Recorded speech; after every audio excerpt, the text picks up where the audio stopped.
自由建模石膏线天花，手残也能让天花板支棱起来。想知道这种石膏线天花的效果如何制作吗？今天给大家分享新版自由建模石膏线天花的建模方法。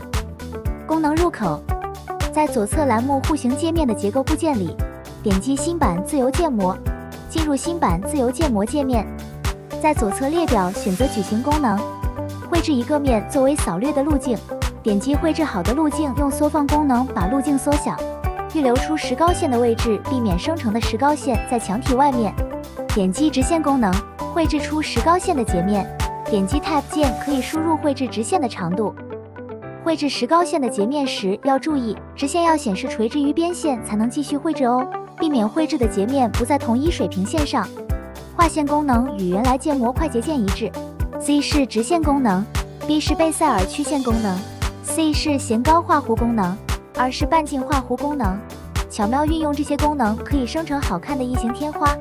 大家绘制截面的时候要注意，因为目前的截面画法是倒序画法，所以绘制截面的时候要反过来画。